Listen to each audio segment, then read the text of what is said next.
حضرت خضر نے فرمایا کہ میں نے آپ سے پہلے نہیں کہا تھا کہ صبر نہیں کر سکیں گے، آپ میرے ساتھ سفر نہ کریں۔ حضرت موسیٰ علیہ السلام نے پھر معذرت کی کہ مجھے ایک بار پھر درگزر فرمائیے، اگر اب میں آپ سے پوچھوں تو آپ مجھے علیحدہ کر دیجیے۔ راضی ہو گئے دونوں، پھر آگے چلیں تو ایک بستی میں پہنچے اور وہاں کے لوگ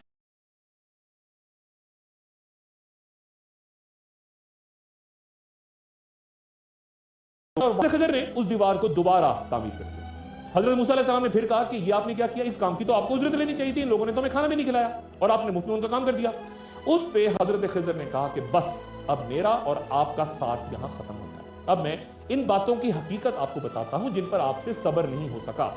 اس کشتی کا معاملہ یہ تھا کہ وہ چند غریب لوگوں کی تھی جو دریا میں محنت مزدوری کرتے تھے۔ میں نے اس میں سوراخ یا شگاف اس لیے کر دیا تھا کیونکہ آگے ایک ایسا بادشاہ رہتا ہے، اس کا علاقہ ہے جو ہر صحیح سلامت ثابت کشتی کو زبردستی چھین لیتا ہے لوگوں سے۔ میں نے اس میں عیب ڈال دیا تاکہ وہ غریب لوگوں سے چھینی نہ جا سکے۔ وہ لڑکا جسے میں نے قتل کیا تھا وہ سرکش اور نافرمان لڑکا تھا، جبکہ اس کے والدین مومن تھے، اس لیے میں نے اس کو قتل کیا کہ ان کا رب اس لڑکے کے بدلے انہیں ایسی اولاد عطا کرے جو اپنے اخلاق میں بھی بہتر ہو اور اپنے والدین کی خدمت کرے۔ جبکہ دیوار کا معاملہ یہ ہے کہ وہ چند یتیم لڑکوں کی تھی جو شہر میں رہتی ہیں۔ اس دیوار کے نیچے ایک خزانہ دفن ہے اور ان کا باپ نیک تھا، اس لیے تمہارے رب نے چاہا کہ جب یہ دونوں لڑکے بڑے ہو جائیں، بالغ ہو جائیں تو اپنا خزانہ وہاں سے نکالیں۔ یہ سب کچھ تمہارے رب کی رحمت سے ہوا ہے، میں نے کچھ نہیں کیا، اپنے اختیار میں کچھ نہیں تھا، لیکن تم ان حقائق پہ صبر نہیں کر سکے۔ یہ واقعہ سورہ کہف کی آیات 60 سے 82 میں بیان ہوا ہے۔ کئی علماء کا کہنا ہے کہ حضرت خضر نبی تھے اور اگر سے ولی ہوتے تو موسیٰ علیہ السلام سے اس انداز میں مخاطب نہ ہوتے، چنانچہ وہ بھی پیغمبر تھے، واللہ عالم بالصواب۔ حضرت خضر کی زندگی اور نبوت کے بارے میں علماء میں اختلاف ہے۔ اکثر علماء کا خیال ہے کہ حضرت خضر زندہ اور ہمارے درمیان موجود ہیں، لیکن علامہ ابن القیم الجوزیہ رحمۃ اللہ علیہ فرماتے ہیں کہ اگر حضرت خضر زندہ ہوتے تو ان پر واجب تھا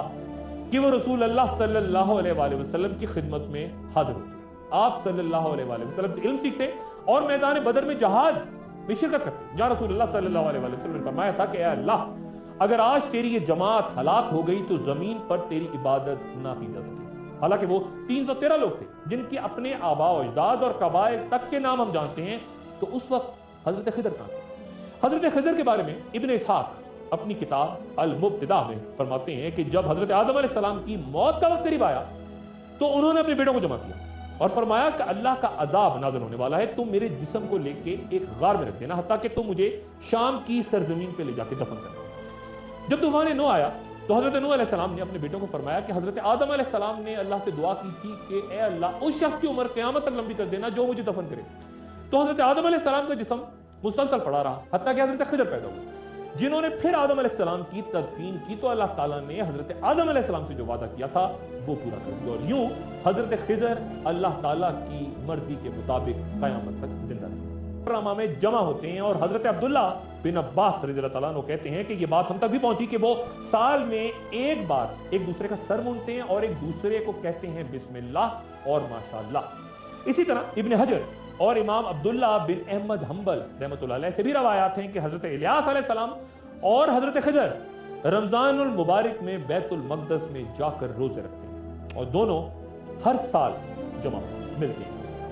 جو علماء حضرت خضر علیہ السلام کے زندہ ہونے کے قائل ہیں وہ ان کی رسول اللہ صلی اللہ علیہ وآلہ وسلم سے ملاقات بھی بیان فرماتے ہیں۔ مثلا امام ابن عدی رحمۃ اللہ علیہ اپنی کتاب القامل فی السنہ الرجال میں ذکر کرتے ہیں کہ ایک روز رسول اللہ صلی اللہ علیہ وآلہ وسلم مسجد میں تھے تو آپ نے ایک شخص کی آواز سنی جو کہ کہہ رہا تھا کہ اے اللہ تو نے مجھے جس بات سے ڈرایا ہے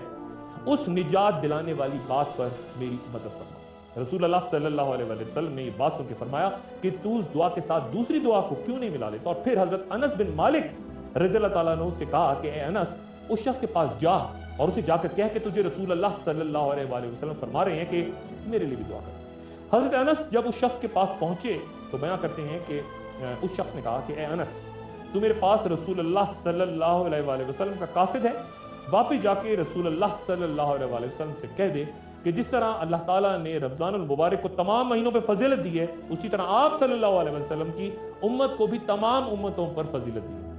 اس پر لوگوں نے غور سے دیکھنا شروع کیا کہ بات کرنے والا شخص کون ہے، تو دیکھا کہ وہ حضرت خضر۔ الحافظ ابو عبداللہ محمد بن مسلم الرازی اپنی کتاب میں ایک روایت یوں بیان کرتے ہیں کہ میں ایک روز حضرت عمر بن عبدالعزیز کے پاس بیٹھا ہوا تھا اور وہاں ایک بزرگ شخص بیٹھے ان سے بات کر رہے تھے، لیکن بعد میں نے انہیں نہیں دیکھا۔ میں نے خلیفہ سے پوچھا کہ یا امیر المومنین میں نے ایک بزرگ شخص کو